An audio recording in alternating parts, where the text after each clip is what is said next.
जी, आज के लेक्चर का आगाज़ करते हैं। चैप्टर हमने कल स्टार्ट किया था, चैप्टर 14 बैलेंस ऑफ पेमेंट और एक्सचेंज रेट। दो टॉपिक डिस्कस होते हैं इस चैप्टर में। हमने कल बैलेंस ऑफ पेमेंट के बारे में स्टडी किया था। बैलेंस ऑफ पेमेंट के दो मेजर सेक्शंस हैं बैलेंस ऑफ पेमेंट के। एक है करंट अकाउंट और दूसरा है financial and capital account. Current account में हमने पढ़ा था कि इसके आगे फर्दर 4 पार्ट्स हैं, 4 सेक्शंस हैं। Trade in goods, trade in services, उसके बाद प्राइमरी इनकम जिसे इन्वेस्टमेंट इनकम भी कहते हैं, और यूनिलैटरल इनकम जिसे सेकेंडरी इनकम भी कहते हैं। और फाइनेंशियल एंड कैपिटल अकाउंट किस चीज़ का रिगार्ड है? ये किसी भी कंट्री के इन्वेस्टमेंट और डेट्स का रिगार्ड है। जो फाइनेंशियल अकाउंट में इन्वेस्टमेंट्स आती हैं और कैपिटल अकाउंट में डेट्स आते हैं। और फाइनेंशियल अकाउंट में जो इन्वेस्टमेंट्स है वो दो तरह की थी, पोर्टफोलियो इन्वेस्टमेंट और फॉरेन डायरेक्ट इन्वेस्टमेंट। क्या फर्क था दोनों में भला? Foreign direct investment long term है जिसमें हम मैनेजमेंट में भी इन्वॉल्व होते हैं। ये नॉर्मली 10% से ज़्यादा की इन्वेस्टमेंट होती है। अगर आप किसी भी कंपनी के 10% या उससे ज़्यादा शेयर्स खरीदें तो वो फॉरेन डायरेक्ट इन्वेस्टमेंट में आएगा। और जो हमारा पोर्शन था पोर्टफोलियो, उसमें लेस देन 10% नॉर्मली, तो उसमें मैनेजमेंट कंट्रोल नहीं होता। फाइनेंशियल एंड कैपिटल अकाउंट में जो दूसरा हमारा सेक्शन था जो गवर्नमेंट से रिलेट करता है, गवर्नमेंट डेट से, वो कौन सा था भला? कैपिटल। तो कैपिटल में कौन से दो एलिमेंट्स आते हैं? एक रिजर्व, ऑफिशियल रिजर्व, और दूसरा गवर्नमेंट बोरिंग्स एंड रीपेमेंट्स।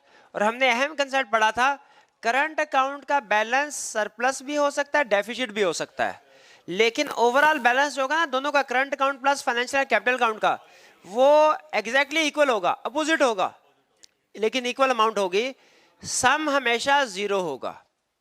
यानी कंसेप्चुअली अगर आप समझे, अगर इंपोर्ट एक्सपोर्ट कम करते हैं, इंपोर्ट ज्यादा करते हैं, तो इसका मतलब पेमेंट करने के लिए आपको कुछ ना कुछ बोरिंग करना पड़ी होगी। और अगर एक्सपोर्ट ज्यादा करते हैं, इंपोर्ट कम करते हैं, इसका मतलब आपके पास सरप्लस कैश है, आपने उसे रिजर्व में कन्वर्ट कर दिया होगा, ठीक है, गोल्ड में या फॉरेन करेंसी में। तो इसीलिए जो हमारा करंट अकाउंट का बैलेंस आता है उसका ऑपोजिट आता है फाइनेंशियल एंड कैपिटल अकाउंट में। यहां तक कोई क्वेश्चन पूछना चाहते हो तो पूछ लीजिए। फाइनेंशियल डेरिवेटिव एक टर्म यूज हुई है, इसको डिटेल में हम स्टडी करेंगे चैप्टर 15 में, फाइनेंस से रिलेट करता है। हाँ, टर्म्स ऑफ ट्रेड। और ये भाई ने कहा है क्वेश्चन 3। क्वेश्चन 3 पे आइए, कह रहे हैं what do you understand by balance of payment and balance of trade. सुनिए, बैलेंस ऑफ पेमेंट में हर तरह की गुड्स एंड सर्विसेज को हम इंक्लूड करते हैं, चाहे वो टेंजिबल हो चाहे इनटेंजिबल हो। लेकिन बैलेंस ऑफ ट्रेड बैलेंस होता है सिर्फ और सिर्फ टेंजिबल गुड्स का, यानी गुड्स जो विजिबल गुड्स है उनका। सर्विसेज का बैलेंस नहीं आता बैलेंस इन ट्रेड में। अगर हमने पाकिस्तान का बैलेंस इन ट्रेड कैलकुलेट करना, बैलेंस ऑफ ट्रेड कैलकुलेट करना हो, तो हम सिर्फ जो physical tangible visible goods import export हो रही है उनका बैलेंस नेट करेंगे, हमारे पास बैलेंस ऑफ ट्रेड आएगा।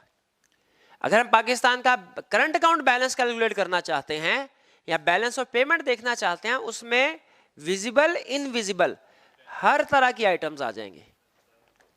तो टर्म बैलेंस ऑफ ट्रेड और बैलेंस ऑफ पेमेंट में फर्क समझ आया? बैलेंस ऑफ पेमेंट में हर तरह की गुड्स एंड सर्विसेज आ रही हैं, बैलेंस ऑफ ट्रेड में। अच्छा, एक कंसेप्ट है टर्म्स ऑफ ट्रेड, इसको जरा ध्यान से समझिएगा। बैलेंस ऑफ ट्रेड कैलकुलेट करना है, क्या करें भाई? इंपोर्ट और एक्सपोर्ट को नेट कर दें, ऐसे ही है। इंपोर्ट में हमने 10 चीजें मंगवाई, 8 चीजें एक्सप्लेन की, एक्सपोर्ट की। 10 चीजें इंपोर्ट की, 8 चीजें एक्सपोर्ट की। 10 क्वांटिटी बता रहा हूं, रुपीस नहीं बता रहा। क्या हम net balance of trade calculate कर सकते हैं? नहीं, वो तो क्वांटिटी को प्राइस से मल्टीप्लाई करेंगे फिर जो टोटल अमाउंट आएगी, फिर आएगा ना हमारे पास टोटल बैलेंस।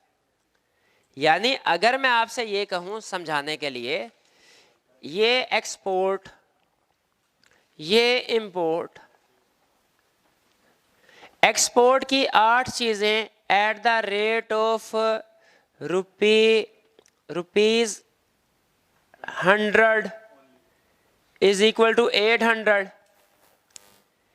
इंपोर्ट की हमने 1 2 3 4 चीजें।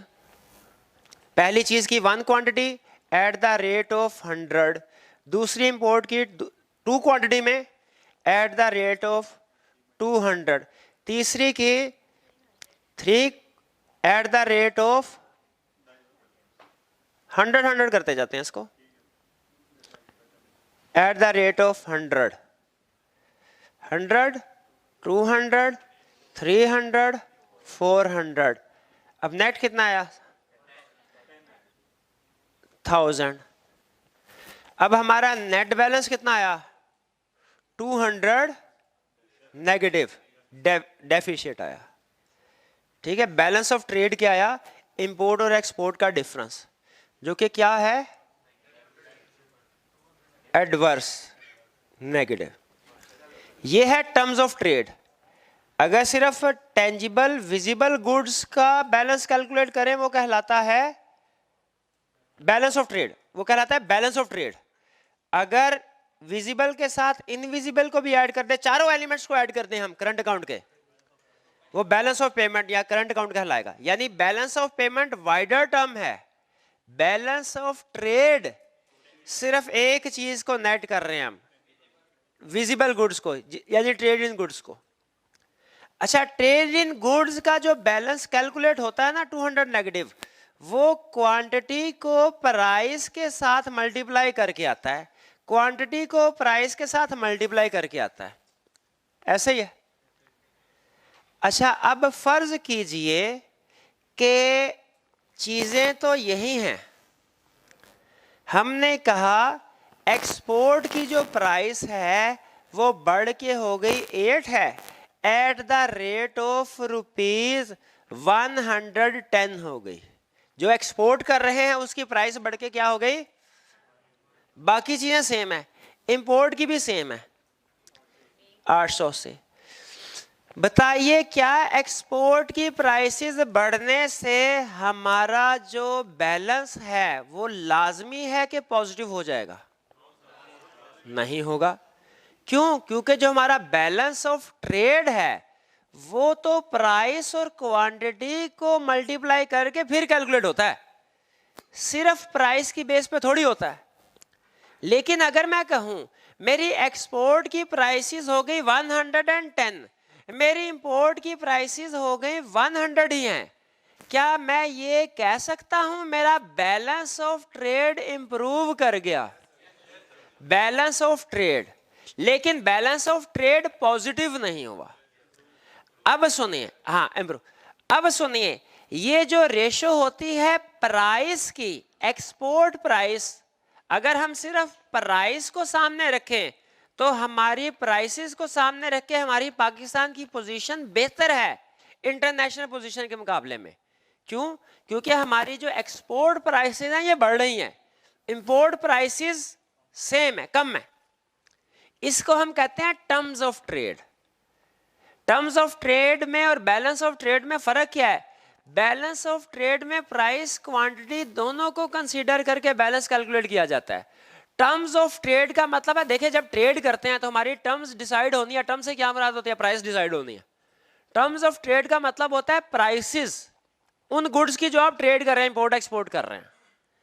अगर एक्सपोर्ट की प्राइसेस बढ़ रही हैं, इंपोर्ट की प्राइसेस कम हो रही हैं, हम इसे कहेंगे टर्म्स ऑफ ट्रेड इंप्रूव हो रहा है। लेकिन इसका मतलब ये नहीं है कि बैलेंस ऑफ ट्रेड भी लाजमी है कि पॉजिटिव हो या इंप्रूव हो। May be balance of trade जो है वो डिक्रीज हो रहा है। अब अगर यहाँ पे ये 8 से मैंने आपको 110 का, अब यहां पे ये सारी चीजें फर्ज कीजिए डबल कर देते हैं हम, ये 2 किया, ये 4 किया, ये 6 किया, ये 8 किया, अब यहां पे ये सारा 200 हो गया, ये 400, ये 600, ये 800, अब जरा देखें ये 2000 हो गया। अगर आप बैलेंस ऑफ ट्रेड कैलकुलेट करें, वो पहले की निस्बत बढ़ गया, नेगेटिव हो गया, मजीद एडवर्स हो गया, लेकिन अगर टर्म्स ऑफ ट्रेड को सामने रखें वो पॉजिटिव है। तो टर्म्स ऑफ ट्रेड में और बैलेंस ऑफ ट्रेड में फर्क समझ आया? बैलेंस ऑफ ट्रेड क्या है कि फिजिकल गुड्स की जो टोटल वैल्यू है, जो टोटल वैल्यू कैसे कैलकुलेट होती है, क्वांटिटी मल्टीप्लाइड बाय प्राइस, उसको आप डिफरेंस से कैलकुलेट करें। टोटल डिफरेंस, टोटल वैल्यू को लेके जब आप इंपोर्ट एक्सपोर्ट का डिफरेंस कैलकुलेट करें उसे क्या कहते हैं? Balance of trade. और अगर आप सिर्फ प्राइसेस का कंपैरिजन करें, टर्म्स ऑफ ट्रेड। अगर आप प्राइस और क्वांटिटी दोनों का कंपैरिजन करें, बैलेंस ऑफ ट्रेड। सिर्फ प्राइसेस का कंपैरिजन करें, टर्म्स ऑफ ट्रेड। बताइए टर्म्स ऑफ ट्रेड इंप्रूव होने का मतलब क्या है? एक्सपोर्ट प्राइसेस ऊपर, इंपोर्ट प्राइसेस नीचे। एक्सपोर्ट प्राइसेस ज्यादा बढ़ रही हैं, इंपोर्ट प्राइसेस कम है, हम कहेंगे टर्म्स ऑफ ट्रेड इंप्रूव कर रही है, यानी हमारे बेनिफिट में है ये चीज। लेकिन इसका यह मतलब नहीं है कि बैलेंस ऑफ ट्रेड पॉजिटिव ही होगा। हो सकता है प्राइसेस तो हमारी एक्सपोर्ट की बढ़ रही हैं लेकिन क्वांटिटी कम हो रही है, या इंपोर्ट की प्राइसेस कम हो रही है लेकिन उनकी क्वांटिटी बढ़ रही है। तो बैलेंस ऑफ ट्रेड तो प्राइस क्वांटिटी दोनों को कंबाइन करके कैलकुलेट किया जाता है। तो टर्म्स ऑफ ट्रेड क्या है? सिर्फ एक्सपोर्ट और इंपोर्ट की प्राइसेस की रेशो, उसका इंडेक्स टर्म्स ऑफ ट्रेड। और बैलेंस ऑफ ट्रेड क्या है? कि प्राइस और क्वांटिटी दोनों। समझ आया? और balance of terms of trade, balance of trade में फर्क समझ आया? और बैलेंस ऑफ ट्रेड और बैलेंस ऑफ पेमेंट में क्या फर्क है?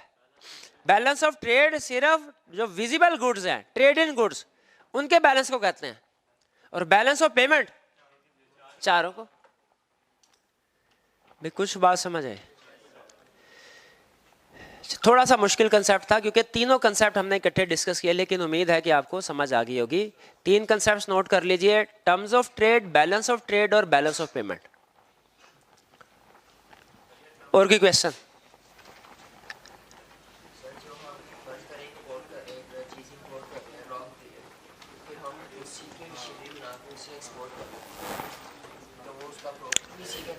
जी बिल्कुल।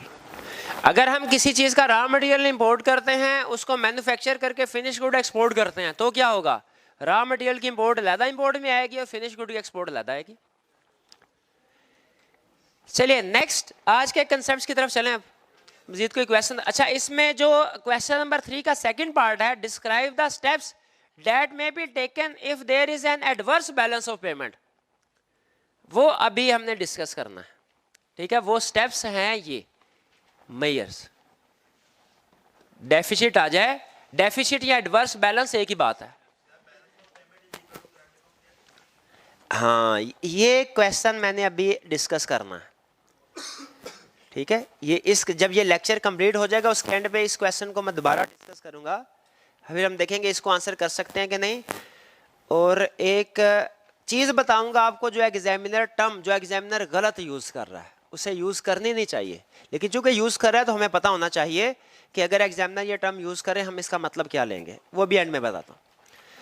सबसे पहले मुझे बताइए, कल के लेक्चर में क्या हमने ये सीखा कि बैलेंस ऑफ पेमेंट के कितने हिस्से हैं, और हमने ये सीखा कि करंट अकाउंट डेफिसिट का मतलब क्या है। क्या मतलब है करंट अकाउंट डेफिसिट का?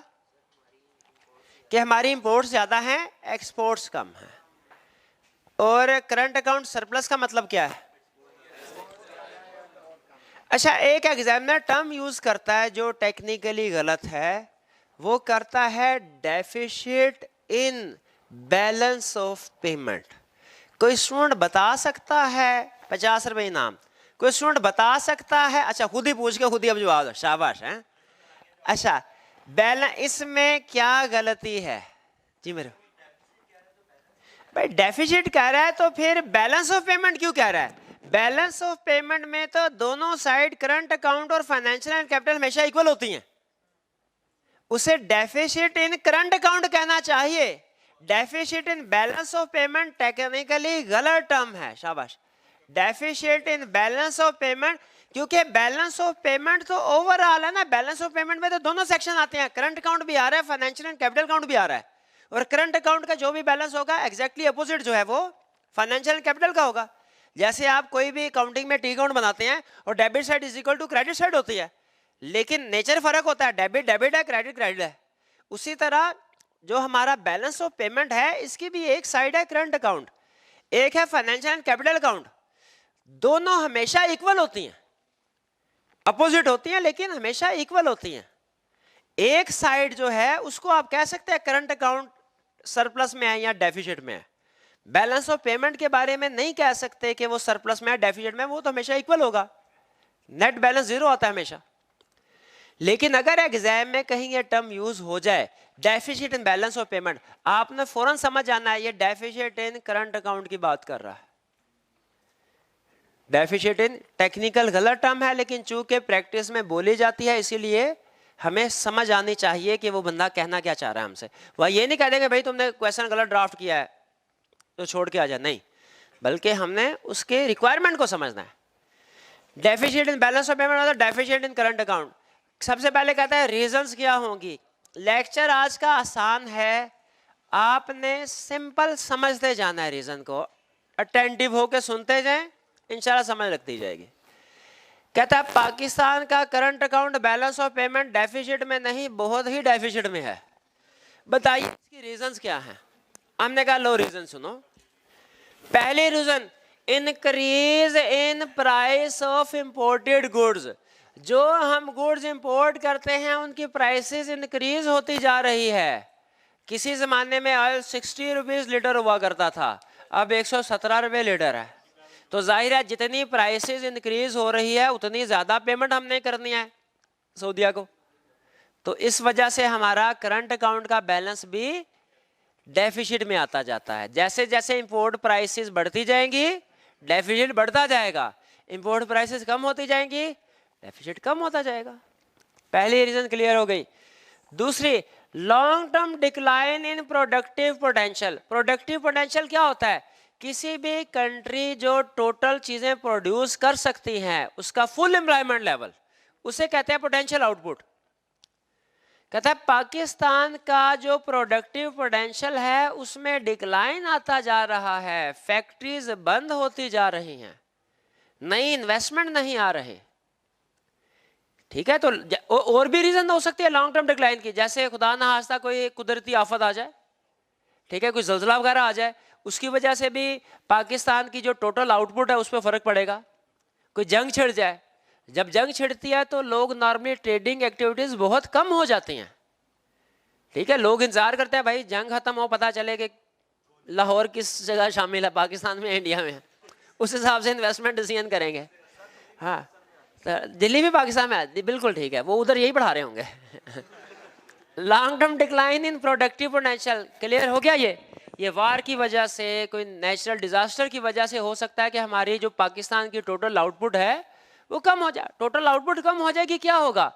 हम जो एक्सपोर्ट करते थे वो नहीं कर पाएंगे, बल्कि पाकिस्तान की जरूरियात भी पूरी नहीं कर सकेंगे, हमें इंपोर्ट करनी पड़ेगी।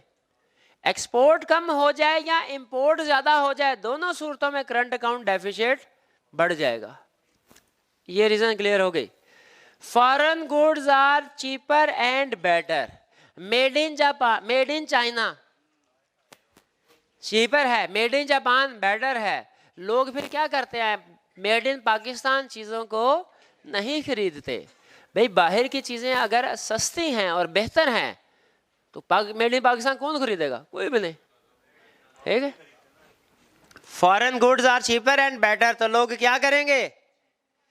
फॉरेन गुड्स परचेज करेंगे। फॉरेन गुड्स परचेज करेंगे, इंपोर्ट्स बढ़ेंगी, करंट अकाउंट डेफिसिट आ गया। करंट अकाउंट डेफिसिट तभी आएगा ना जब इंपोर्ट और एक्सपोर्ट, डेफिनेशन पहले इसलिए पूछी थी। एप्रिसिएशन इन एक्सचेंज रेट, ये क्या है? अच्छा, ये अगले पार्ट की बेस डेवलप कर रहा हूं, एक्सचेंज रेट की। डॉलर इस वक्त फर्ज कीजिए 150 रुपए का, फर्ज कीजिए डॉलर अगर 150 रुपए से 100 पे आ जाए, पाक करेंसी एप्रिशिएट हुई कि डेप्रिशिएट? एप्रिशिएट।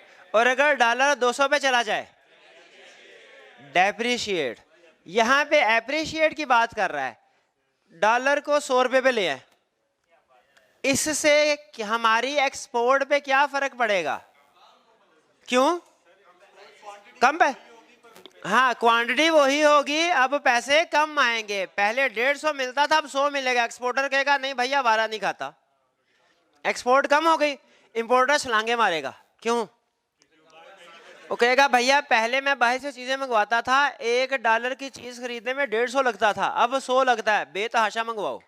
इसका मतलब है एप्रिसिएशन से, गौर से सुनिएगा, एप्रिसिएशन से एक्सपोर्ट्स कम होती हैं, इंपोर्ट्स ज्यादा होती हैं। डेप्रिसिएशन से इंपोर्ट कम होती हैं, एक्सपोर्ट्स ज्यादा होती हैं। एप्रिसिएशन से इंपोर्ट्स ज्यादा होती हैं, एक्सपोर्ट्स कम। आसानी के लिए एक सेंटेंस याद रखें, दूसरा उसका ऑपोजिट है। तो याद रखिए, depreciation decreases imports, depreciation decreases imports, depreciation decreases imports. इसी को याद कर ले। अब इसका मतलब ये हुआ डेप्रिसिएशन डिक्रीजेस इंपोर्ट्स तो एप्रिसिएशन इंक्रीजेस इंपोर्ट्स। अच्छा, इसका और मतलब भी समझाऊं भैया, अभी इसमें कंसेप्ट छुपे हुए हैं। डेप्रिसिएशन डिक्रीजेस इंपोर्ट्स तो depreciation increases exports, depreciation increases exports तो एप्रिसिएशन डिक्रीजेस एक्सपोर्ट्स। एक सेंटेंस याद करें, चारों याद हो जाते हैं। इफेक्ट तो याद क्या रखना है, depreciation decreases imports, depreciation decreases imports, depreciation decreases imports और डेप्रिसिएशन डिक्रीजेस इंपोर्ट्स। एक कोई 4 दफा याद कर ले, बजाय के 4 मुख्तलिफ कंसेप्ट याद करें। इसी को सामने रख के हम चेंज कर लेंगे। तो एप्रिसिएशन से क्या होगा, depreciation decreases import, appreciation increases imports. तो इंक्रीज होने से डेफिसिट आएगा और क्या, सरप्लस थोड़ा जाएगा। In elastic demand for imports, क्या मतलब, अगर जो चीजें आप इंपोर्ट कर रहे हैं वो बहुत जरूरी है। इन इलास्टिक का मतलब यही होता ना, प्राइस बढ़ा भी लें फिर भी क्वांटिटी डिमांड में फर्क नहीं पड़ता। तो आपने तो जरूरी, जैसे ऑयल है, पाकिस्तान में थोड़ी ऑयल निकलता है स्वाय आम के। तो ये जो है इन इलास्टिक डिमांड, अवाम को बड़ी खुशी हुई है। चलिए, इन इलास्टिक डिमांड, भैया समझ आगे बात। कहता है चलो रीजन तो बता दिए तुम लोगों ने, अब मुझे इसका इलाज भी तो बताओ, उपाय बताओ क्या है। उसने कहा मेयर्स क्या है, किसके measures, deficit in current account के मेयर्स क्या है, इलाज क्या है। तो कहा लो इलाज सुन लो। एक तो इलाज है, अच्छा वैसे माइंड मतलब कंसेप्ट सम कोई पॉलिटिकल मतलब एफिलिएशन शो करना या कोई ऐसा मकसद नहीं है। हाँ, तो आपने बात को उस तरफ नहीं लेके जाने। नहीं, मैं न्यूट्रल बंदा हूं, मैं कोई इस तरह का नहीं। हाँ जी, आजाद हूं बिल्कुल। एक तरीका है जो पिछली गवर्नमेंट्स का तरीका था, करंट अकाउंट। नहीं, वो किसी एक को नहीं कह रहा, और भी बहुत सी गवर्नमेंट्स है। पिछली गवर्नमेंट्स का तरीका एक है जो इस गवर्नमेंट का तरीका। पिछली गवर्नमेंट का तरीका, भाई डेफिसिट तो तब भी था, डेफिसिट अब भी है। अब डील कैसे करना है, एक है फाइनेंसिंग डेफिसिट, एक है करेक्टिंग डेफिसिट। अब देखें, डेफिसिट का मतलब है इंपोर्ट एक्सपोर्ट में फर्क है। इंपोर्ट ज्यादा कर रहे हैं, अगला बंदा फ्री में थोड़ी बेच रहा होगा, पैसे देने हैं, कहां से पैसे लेके आए, एक्सपोर्ट तो थोड़ी कर रहे हैं। भैया मसला ही कोई नहीं, क्या आप पीटीसीएल के शेयर्स बेच दो, पीआईए बेच दो, पाकिस्तान रेलवे बेच दो, जितने ऑफिशियल रिजर्व हैं पाकिस्तान के सारे बेच दो, मोटरवे गिरवी रखवा दो, रेडियो पाकिस्तान गिरवी रखवा दो, पाकिस्तान स्टील मिल बेच दो, ये ऑफिशियल रिजर्व। यहाँ लोन ले लो, आई कैब को नहीं भेजता। यहाँ गवर्नमेंट बारिंग लोन ले लो, IMF से लोन ले लो, वर्ल्ड बैंक से लोन ले लो, जापान जाओ लोन ले लो, USA जाओ लोन ले लो, ठीक है। ये गवर्नमेंट बोरिंग कंसेप्ट समझ आ गया। ये है फाइनेंसिंग डेफिसिट। फाइनेंसिंग डेफिसिट का मतलब ये है पैसों की अरेंजमेंट करना कि पैसे कहां से आएंगे, जो फर्क है। एक तरीका है करेक्टिंग डेफिसिट, कहता है नहीं जो डिफरेंस है ना, ये ना देखो इंपोर्ट एक्सपोर्ट का डिफरेंस है, पैसे कहां से लाने हैं, इस डिफरेंस को कम करने की कोशिश करो। खुद बताइए, डेफिसिट को फाइनेंस करने की कोशिश करनी चाहिए कि डेफिसिट को रिमूव करने की कोशिश? इसे कहते हैं करेक्टिंग डेफिसिट। करेक्टिंग डेफिसिट, ठीक है। फाइनेंसिंग डेफिसिट ज्यादा कंसेप्ट है, करेक्टिंग डेफिसिट ज्यादा कंसेप्ट है। क्या करें, कहता है इसमें दो तरह के मैयर्स हैं, मॉनिटरी नॉन मॉनिटरी। अच्छा वैसे मेरे लिहाज से टैरिफ इधर आना चाहिए था मॉनिटरी में, लेकिन आपको पता है हम ICAP को फॉलो करते हैं। ICAP ने जो कह दिया हमारे लिए वही हक सच है, पत्थर पे लकीर। मॉनिटरी मैयर्स पहले सुने, क्या? Depreciation in exchange rate. क्या करो? Depreciation in exchange rate. क्यों? डेप्रिसिएशन से क्या होगा? Depreciation decreases imports, depreciation increases exports. तो जब इंपोर्ट कम होगी एक्सपोर्ट बढ़ेगी तो डेफिसिट खत्म हो जाएगा, ठीक है। डिफ्लेशन कर दो। डिफ्लेशन किसे कहते हैं? पाकिस्तान की चीजों की कीमतें कम कर दो ताकि लोग फॉरेन गुड्स को जो चीपर समझ रहे हैं पाकिस्तान की गुड्स भी चीपर हो जाए, और बल्कि उल्टा चाइना वाले कहें पाकिस्तान में इतनी सस्ती चीजें, वो अपनी चीजें छोड़ के मेड इन पाकिस्तान मंगवाना शुरू कर दे। ये है डिफ्लेशन। भाई बात समझ आई? और फिर एक कंट्रोल कर लो, क्या? फॉरेन एक्सचेंज रिजर्व पे। फॉरेन एक्सचेंज, जैसे जब एटमी धमाके किए पाकिस्तान, तो गवर्नमेंट ने क्या किया, जिन जिन लोगों के डॉलर अकाउंट है उनको फ्रीज कर दिया, कंट्रोल कर दिया। अब लोगों को डॉलर मिलता ही नहीं था। किस लिए? गवर्नमेंट कहा था भैया हमने पाबंदियां लग गई हैं, हमने लोन लिए हुए हैं, वो पे करने हैं डॉलर में, अगर वो पे नहीं करेंगे हमें डिफॉल्ट करार दे दिया जाएगा। ये ना हो कि हमारे पास लोन रीपे करने के लिए डॉलर ना हो और इधर लोग जो है वो अपनी गेम्स, अपने जो है वो छोटी मोटी चीजें वो इंपोर्ट करवाते रहे। ठीक है, हाँ PUBG नहीं, वो इंपोर्ट थोड़ी होती है, वो इंस्टॉल होती है। तो कहता है कंट्रोल्स ओवर फॉरेन एक्सचेंज, कहता है लोगों से डॉलर छीन लो, उनको डॉलर ना देने दो, ना डॉलर होगा उनके पास, ना वो इंपोर्ट करेंगे कोई चीज, ना करंट अकाउंट डेफिसिट में जाएगा। है कि नहीं? कहाँ स्ट्रेटजी? फिर इसके बाद कहता है टैरिफ। टैरिफ, अब आ जाए नॉन मॉनिटरी मेजर्स पे। टैरिफ किसको कहते हैं?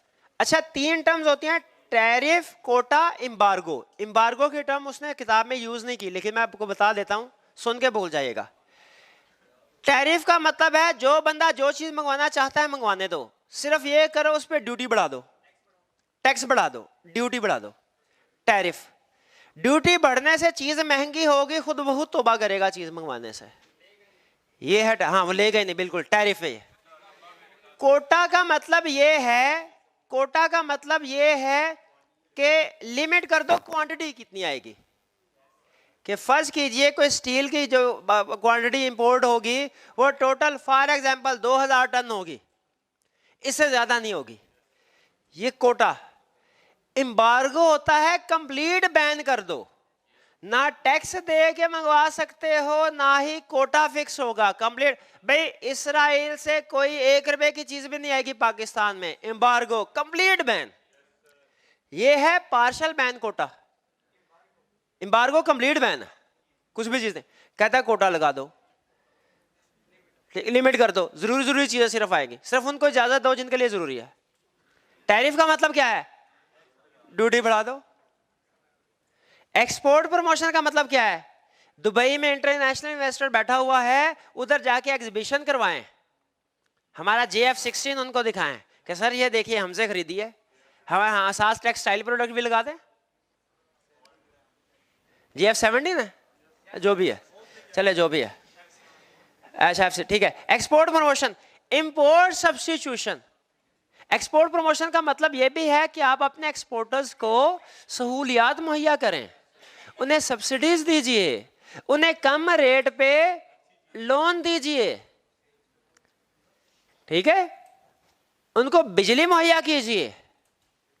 Export promotion. इंपोर्ट सब्स्टिट्यूशन का मतलब क्या है कि जो चीजें इंपोर्ट कर रहे हैं वो खुद बना लें, पबजी की जगह पे सब्जी इंस्टॉल कर लें, ठीक है।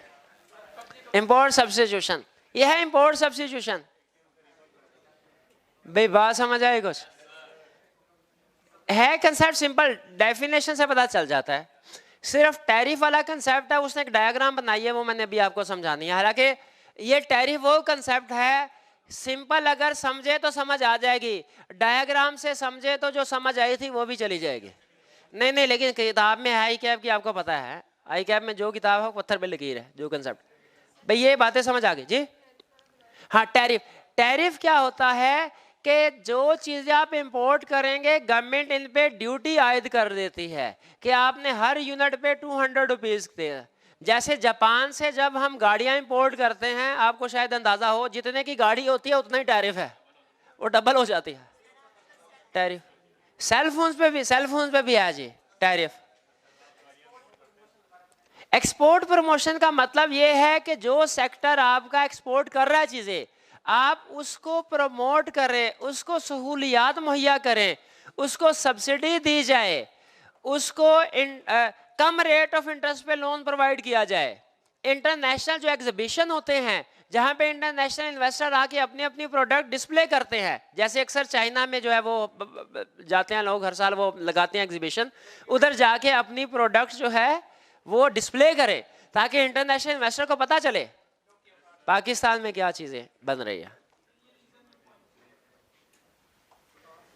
ये करेक्टिंग डेफिसिट समझ आए? आपने कौन सा पॉइंट का मेरे भाई? Long term decline in product. फर्ज कीजिए खुदा न खास्ता किसी मुल्क में जल्जला आ जाता है, अब वहां पे जितनी भी फसलें थी वो सारी आधी फसलें तबाह हो गई, अब वो कंट्री क्या करेगी? इंपोर्ट ही कराएगी बेचारा। तो ये है long term decline in productive potential. किसी भी मुल्क का जो पोटेंशियल आउटपुट है उसमें किसी वजह से कमी आ जाए, जंग की वजह से, सैलाब की वजह से, जल्जले की वजह से, तो फिर उस कंट्री को अपनी मुल्क की जरूरियात पूरा करने के लिए क्या करना पड़ता है?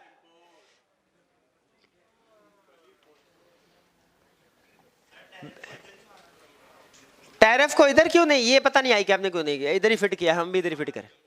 क्यों? टैरिफ अमाउंट है ना, अमाउंट है, टैक्स लग रहा है, वो अमाउंट से इसे मॉनिटरी मेजर होना चाहिए था। मॉनिटरी और नॉन मॉनिटरी में यही फर्क है, इसलिए मेरे ख्याल में। लेकिन हो सकता है उधर से ज्यादा जाहिर है, डेफिनेटली अक्लमंद इंसान बैठे होंगे, उन्होंने फैसला किया, सही किया होगा।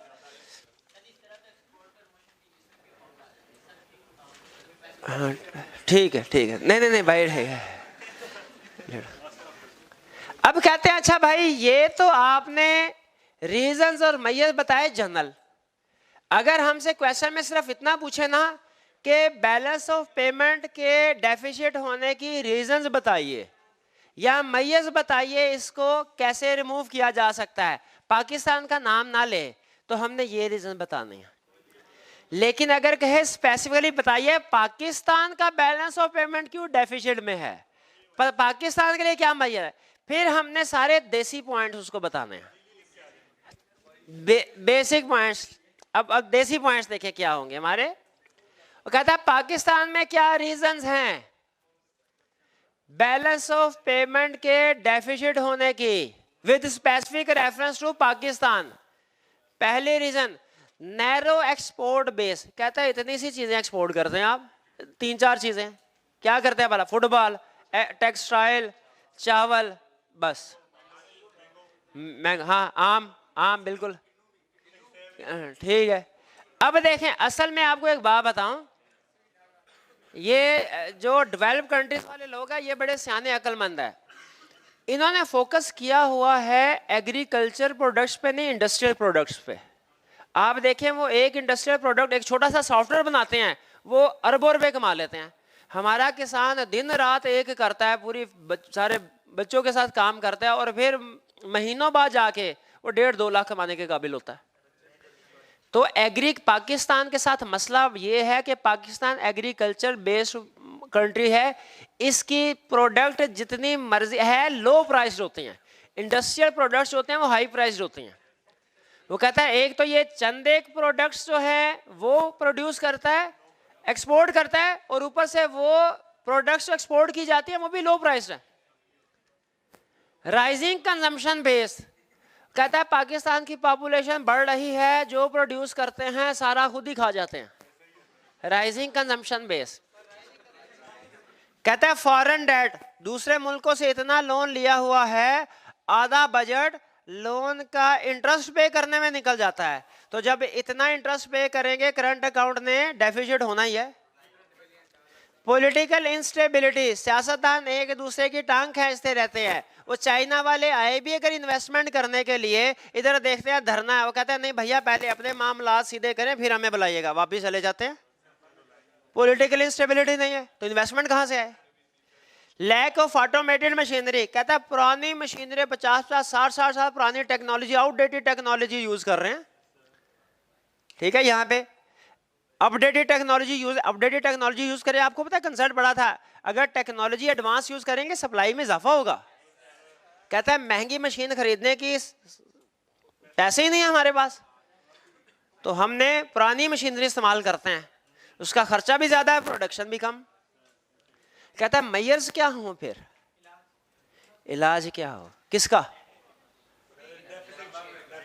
कौन से डेफिसिट का, पाकिस्तान के करंट अकाउंट के डेफिसिट का। कहता है सेटिंग लेबर इंटेंसिव इंडस्ट्रीज, कहता है मशीनरी को छोड़ो, इधर तो बड़ी चीप सस्ती लेबर मौजूद है, ये 200-250-300 रुपए में दिहाड़ी लगा लेते हैं पूरी की पूरी। ठीक है, आप देखें खास तौर पे चाइल्ड लेबर जो है वो 8-10 हज़ार में पूरा महीना बच्चे से काम करवा लें। वैसे ये कानूनी तौर पे इलीगल है, लेकिन आपको पता है ये होता है, ये कारण में खास तौर पे ये जो ईंट के बटे होटलों पे, चाय वगैरह होटलों पे। कहता है ऐसी इंडस्ट्री स्टैब्लिश करें जिसमें लेबर ज्यादा यूज हो रही है, क्योंकि पाकिस्तान को कंपैरेटिव एज ये है कि यहाँ पे जो लेबर यूज की जाती है उसकी कॉस्ट कम होती है। यूएसए में लेबर यूज की जाए वहां पे कॉस्ट ज्यादा होगी, वहां पे ज्यादा पैसे पे करने पड़ते हैं। रिड्यूसिंग एक्सपोर्ट ड्यूटी, कहता है इंपोर्ट पे लगाओ, एक्सपोर्ट पे तो ड्यूटी ना लगाओ। एक्सपोर्ट पे ड्यूटी क्यों लगा रहे हो, एक्सपोर्ट तो मजीद कम हो जाएगी। जॉइंट वेंचर, कह रहा है दुबई के किसी इन्वेस्टर के साथ कांटेक्ट करो, उनसे कहो सर हमारे साथ जॉइंट वेंचर कर लें, आप हमारी प्रोडक्ट्स जो है अपनी दुकान पे भी सजा लिया करें, कोई ग्राहक अगर आके पूछे हमारा बता दिया करें, या आप खुद सेल कर लिया करें, हम आपको सप्लाई करेंगे। इंटरनेशनल मार्केट में एग्जिस्टेंस तब हो सकती है जब वहां पे किसी बंदे के साथ हम जॉइंट वेंचर कर ले, आसानी हो जाएगी हमारे लिए, बजाय ये कि डायरेक्ट खुद दुबई में जाए, वहां के किसी बंदे से पहले कॉन्टैक्ट कर लें और आपके रिलेशनशिप डेवलप हो, फिर वहां पे जाके विजिट करें, अपॉर्चुनिटीज तलाश करें, वो ज्यादा बेहतर है। वहां से कंटेनर भेज देंगे, उधर रिसीव कौन करेगा, उधर रिसीव करने के लिए भी तो बंदा होना चाहिए ना, जॉइंट वेंचर ही कर। कंट्रोल्ड इंपोर्ट्स, कहता है इंपोर्ट्स को कंट्रोल करो, सिर्फ जरूरी चीजें मंगवाने की इजाजत दो, याशी वाली चीजों पे पाबंदी लगा दो।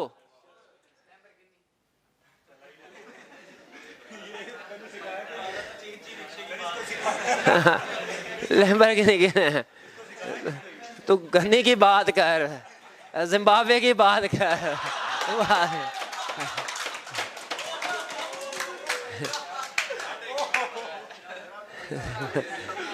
Discouraging immoral activities, discouraging immoral. कहता है भाई बात सुनो, ऐसे ना किया करो। कैसे, दिखाया चावल सुपर कर्नल, अब भेज दिया टोटा, ये है डिस्करेजिंग इमोरल एक्टिविटीज। कहता है खास तौर पे पाकिस्तान का ताजिर ये काम बेतहाशा करता है। ऑनलाइन शॉपिंग, हाँ जी, जो दिखाते हैं वो कुछ और, दिखाती के दांत दिखाने के और, खाने के और। हाँ।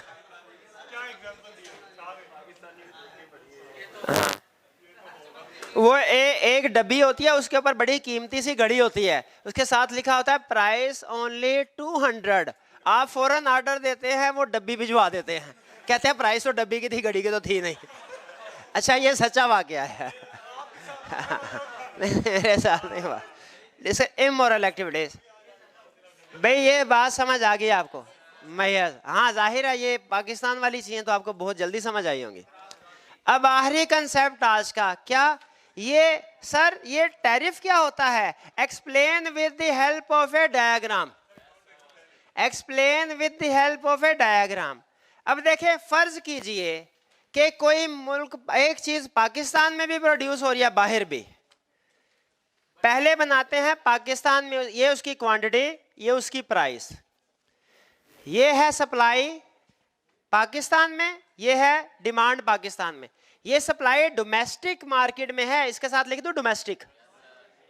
डोमेस्टिक, ये डिमांड डोमेस्टिक। पाकिस्तान में इसकी प्राइस क्या है? ये पी इन पी, पाकिस्तान में प्राइस इन पाकिस्तान। फर्ज कीजिए दुनिया में, चाइना में इसकी प्राइस कम है, इस चीज की प्राइस है ये प्राइस है इन वर्ल्ड या इन चाइना।